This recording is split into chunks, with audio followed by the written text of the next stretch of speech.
Hey, what's up, guys? We're back with another topic video. I'm here with Sonic So again. What's going on, buddy? Hey guys, what's up? And the topic today is, do we want more overtuned characters when they're first released? And when I say overtuned, I don't mean like insanely OP like Ivan Ooze or something, or like people getting one shot. I'm talking like, I don't know, Sonic, what do you think? Like top 5? Like Top 10. Top I think 10. top 10. Okay, so not quite top tier, impactful, yeah. Yeah, impactful characters. I wouldn't want like a really OD character or a really weak character. So recently, like the reason we're bringing this up now is because a lot of people have noticed with Season 3 characters especially, it seems like Capcom has been playing it really safe. We're assuming it's because of the game being so competitive in the tournament scene and we don't want it to disrupt it mid-season. Because it's basically like releasing a patch, right? When you add a new character to the meta like that. And we just want Capcom basically to take more risks balancing their characters when they're first released.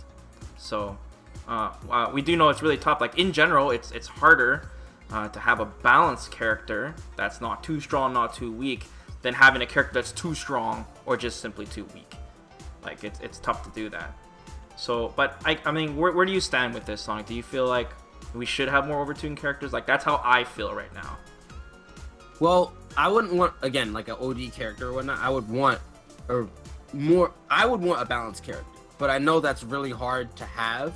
Like, so long as the character is playable enough, they can be, they're not as limiting. Like you can actually express yourself with them, and it's not like you're being forced to play a specific way, and that way isn't as like, again, impactful or as enjoyable, good or enjoyable.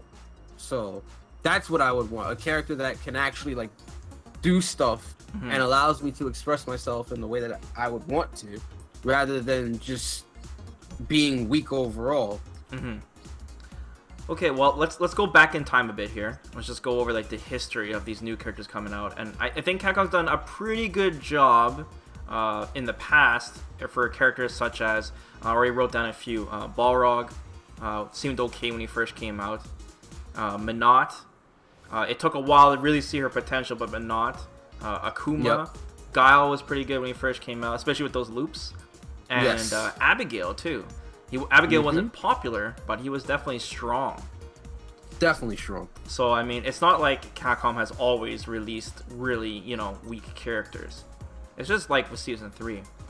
And other thing I want to talk about too is, let's think about like how bad OP can really be in Street Fighter V. So let's think about who are the most OP characters in Street Fighter V history. Like if we go back to Season 1, I would say Chun-Li was the most powerful character. Oh yeah, definitely. You agree with that? Okay. So TK legs, bro. TK legs. Dude, she's got TK legs now, man. Where's she at? Yeah, but the difference is that it's plus. Where's she at, it's man? Plus all block. Okay. Whatever. So like with Chun-Li, man, dude, Hard Punch. Don't forget about Hard Punch. It was sick. Oh yeah, Hard Punch was OD too. Yeah. So with that being said, I'm sure most of you guys are thinking right now, but wait a second, Vesper. Chun-Li didn't win anything in Season 1. And that's my point. It's like Chun-Li was super powerful, but she was hard to use, man. Yeah. She was tough to use, right? I mean, Goichi was playing back then with Chun-Li too, right? Riki was doing really good with Chun-Li. So it's like there was a Movi as well. Yeah, we had a lot of Chun-Li players. Just like it was just a hard character to really unlock that full potential. Now, Season 2, I don't really remember Season 2. I know Urien was really strong at the start of the season. Like he had the crouching medium kick and the EX tackle madness. Right, we didn't see much. 7-frame startup, 0 on block. Yeah, and we didn't see much Urien. And he had the HP buff and he had the cross up added. Like there's so much stuff to Urien. And then people found head buttons. But it's another character, like with the Aegis, like there was a lot to learn there, And then at the start of Season 3, we had Abigail. I'm sure Abigail was super strong, man. Oh man. Like insanely overtuned in the beginning of Season 3. Touch of stun combos. Yeah, like there's people just losing their minds over it, and even Abigail was not winning too much at the beginning of Season 3. And then chopping. Well, I wouldn't say chopping block. I just say Abigail's more balanced now.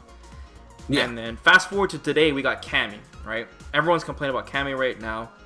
saying that she's getting too many buffs and stuff, including myself, in that last video. And we haven't seen NL Won recently, I think in the Korean qualifier. But yeah, it hasn't been. We're not seeing like 8 camis in top 8. And then I mean, in between all of that, there's a lot of phases where people complain about Mika or even Laura back in the day, right? Definitely season 2 Laura, and then season 1 it was Mika. So I'm saying if we look at the history of Street Fighter V from day 1 to now, there really hasn't been a point where there's been a character so powerful, so insanely OP, that everyone is simply using that character mindlessly. Yeah. There has never been a point. So I'm just saying that, like, I don't think Capcom should be too scared when they tune these characters. Like, the game itself is pretty grounded in what you can do, you know, in general. So, I mean... But there are people that do, like, try to express themselves, and I feel like the reason they want to more or less release characters, but very safely, is because when you look at a situation, for instance, like with Infiltration and Nash, right? Oh, in like, Season 1? Yeah, in Season 1, Infiltration was playing, you know, quote by Peter, Combo Fiend Roses. Combo Fiend literally said he was playing outside the box with the character. They didn't expect him to play Nash the way in which Infiltration was doing it. Right. And because of that, we saw a lot of other people also playing in this very similar style with the character as well as a result. And because of that, Capcom wanted to prevent that.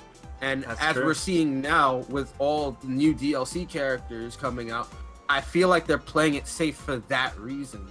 Just because they don't want people to find something abusable about the character that can be exploited, right? So I mean, that's kind of lame though, because it makes it so basically it makes it though Capcom's like, you have to play the character this way and you can't play it any other way. I don't like that, you know? Yeah, I don't like that either, but I feel I guess that's the motive, or that's what they want to do in terms of their philosophy on the game. Yeah, and I see what you're saying.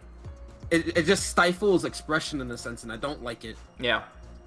Like Infiltration definitely pioneered how that character was played, and then ever since they chopped off his legs, man.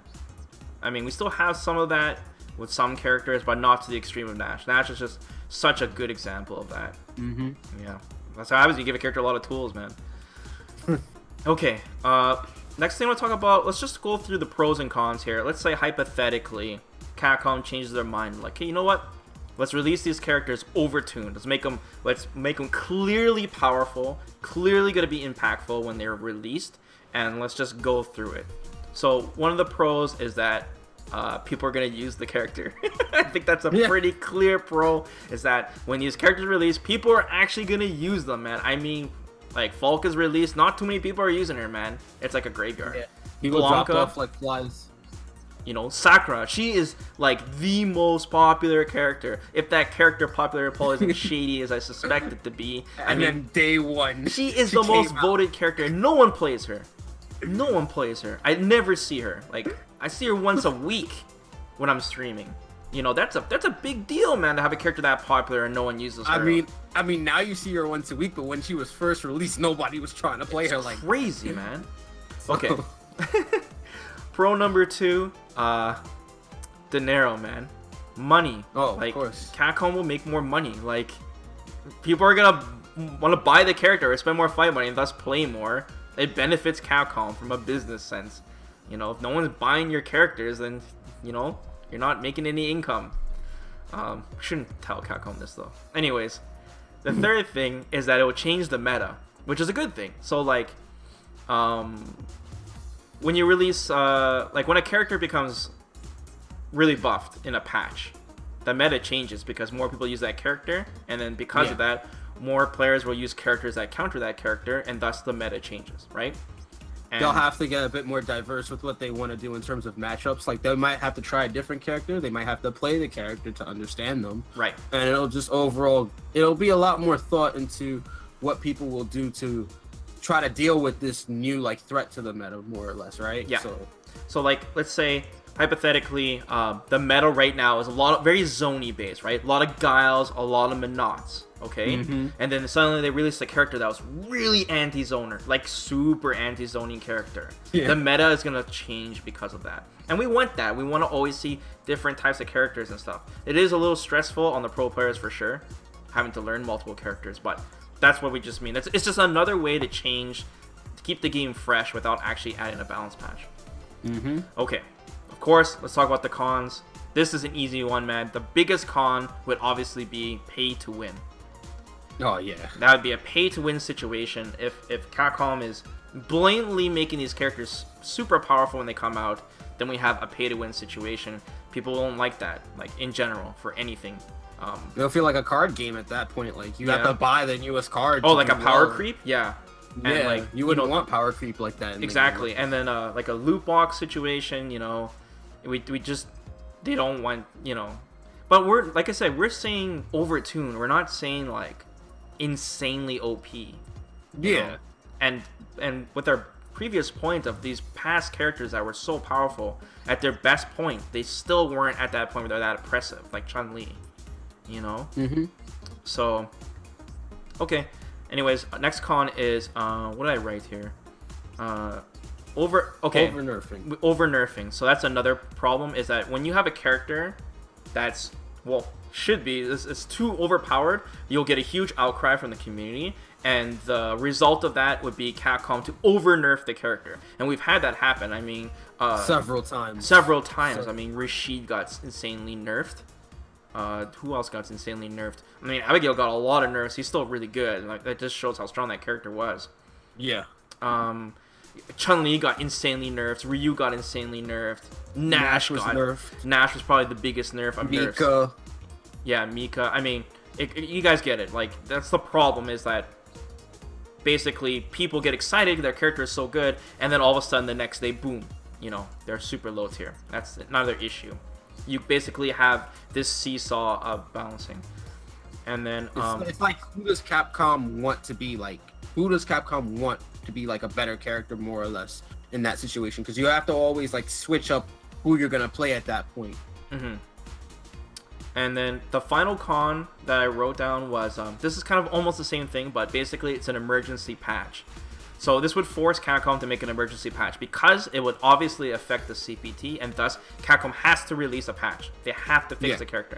This has happened before. I mean, Capcom sometimes calls them bugs, but Capcom has done emergency patches before in Street Fighter V to quickly tune the character because they're too insane right away. And some buffs or nerfs being like hidden changes or whatever too. Yeah, like hidden patches. And that would be an issue, because that means Capcom has to put everything else on hold, whatever they're working on, whether it's a new stage or a new character. Everything goes on hold because they have to deal with this issue immediately, right? So that's a problem. Did I miss anything, man? I think we wrote the good ones. Yeah. I mean, I'm sure someone in the comments gonna mention some pros and cons for us. Go ahead and do that, guys. I'll definitely read them and see. Okay. Last few things I want to talk about is basically, let's say a character does come out and they're really overtuned. Will pro players risk switching to the characters in the first place? Will that happen? What do you think? Well, a lot of people, like, based on the meta so far, right?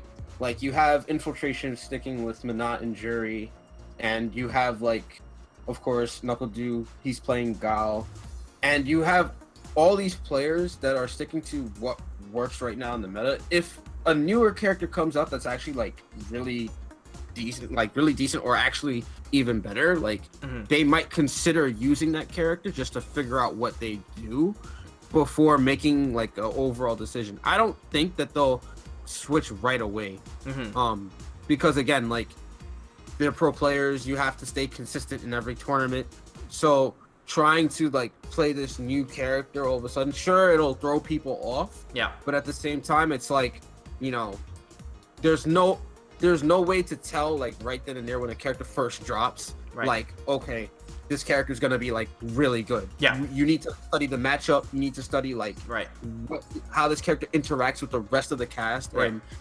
PvP with that character too. So again, I personally think pro players would stick to what they're using and then try the character out on the side before coming to a conclusion on actually switching later down the line. They probably use their time more for figuring out how to counter that character rather than actually use them. Yeah. But I mean, exactly. Even with Falke, many people feel that she's just really poor design, really weak. I mean, even us. And it's still very possible that someone will find something insane with her in the future. Very possible. So it's just you just this time, right? When you're in the middle of the CPT season, it's really risky to switch your character, especially if Capcom releases emergency patch, because they've been releasing a lot of patches recently. So they have. Okay, well, let's get ready to close this out. I guess the final thing I want to say is just Capcom. I hope they basically just do more risks when they're releasing these characters. You know, take a risk, see what happens, right? And get people more excited, because at the end of the day, I mean, we don't want players to be afraid to spend fight money that they've been saving up, because, you know, fight money is getting really tough these days. Or spend real money and be like, hey man, I'm just so disappointed how this character turned out. We don't want that feeling. It's a bad vibe, you know. I feel like this is the dark chapter right now after Falke was released, and we want people to get excited. And Cody's the next character, man. And he's super popular. Like, we want to see this character in tournaments, you know. A lot of people are looking forward to Cody too, and it'd be a shame like if Cody ended up not as great because of the same type of model with these new characters coming up. Right. So. Right. Okay, man. Anything else you want to say before I close up shop? No, not really. Oh yeah, actually, well, a beta test might be perfect for trying to like doing this, trying to figure out maybe if a character could be like overtuned or not before they're released. But again, that might be asking a bit too much on that. They have done it before, but to have it practical for thing, it's tough. I did see like a few articles about that too, about how someone was trying to propose a beta test as well. But again, it might not. It might be asking too much for it. What about their free week they had with Sakura? Remember they had a free week? I did like that. I did like that. Yeah, why not just make a free week with the character? The try before you buy. Yeah, that would actually be helpful. Like, just do it up, because to get people more interested, right? So those are some ideas. But yeah, guys, let us know what you think about all of this in the comments below, and don't forget to like the video and of course subscribe to the channel. And me and Sonic will be back with some different topics in the future. If you guys have any suggestions too, let us know in the comments as well. Yeah. All right, man. Thanks for hanging out with me, Sonic. And no problem, man. Yeah, I'll see you guys next time. Take care. Later.